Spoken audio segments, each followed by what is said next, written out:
Bien, mesdames, messieurs, nous allons procéder à la lecture de la biographie des deux honorés par monsieur Villequot.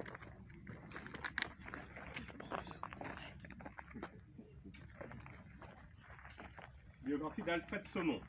Né le 2 juin 1891 à Abbeville, Alfred Saumon épouse Lucienne Leroy le 21 mars 1914.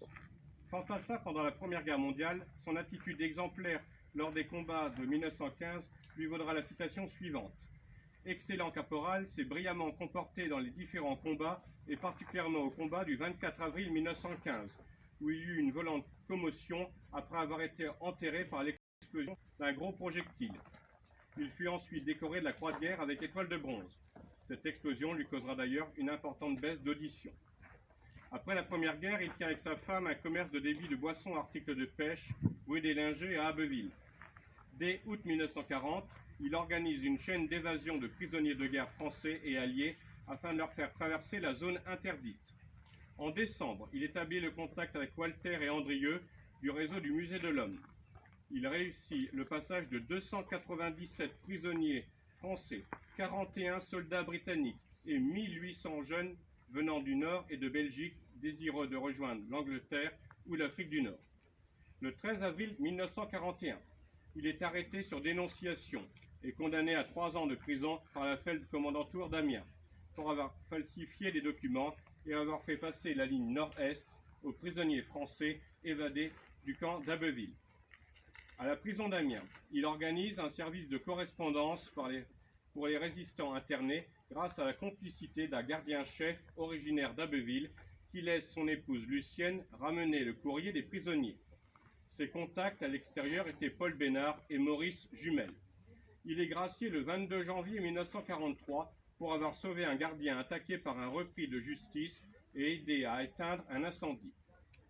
Le 3 juillet 1943, il devient responsable de Libération Nord pour le secteur d'Abbeville, qui comprend alors 250 hommes, aux côtés de Paul Bénard et Léon Tellier. Il prend alors le pseudonyme de Paul Tata et se consacre au repérage de rampes de missiles V1, de batteries antiaériennes, d'unités en cantonnement, mais aussi au transport d'armes et d'explosifs et au sabotage de lignes téléphoniques. Il est en contact avec Henri Blois, instituteur en Seine-Maritime, qui appartient au réseau Shelburne et lui confie des aviateurs alliés.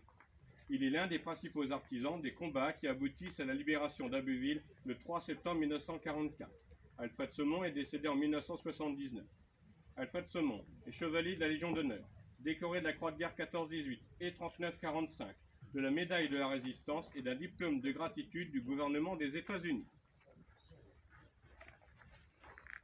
Son épouse Lucienne, née Lucienne Leroy, est née le 9 août 1888 à Abbeville.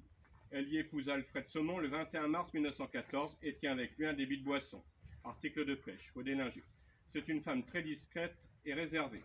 Dès les premiers mois de l'occupation, elle entre avec son mari au mouvement Libération Nord. Elle est alors plus particulièrement chargée de l'évasion et l'hébergement des prisonniers de guerre et des aviateurs alliés, avant de leur faire suivre la filière leur permettant le départ vers l'Angleterre.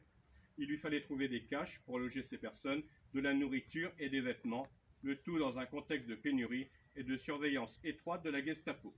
Le 13 avril 1944, elle est arrêtée par la Gestapo, mais elle est relâchée le lendemain, faute de preuves, et continue sa mission de résistant. Elle décède le 11 janvier 1970. Lucienne Saumon est titulaire de la Croix de guerre 39-45, de la Croix des combattants volontaires de la Résistance et de la médaille de la reconnaissance française.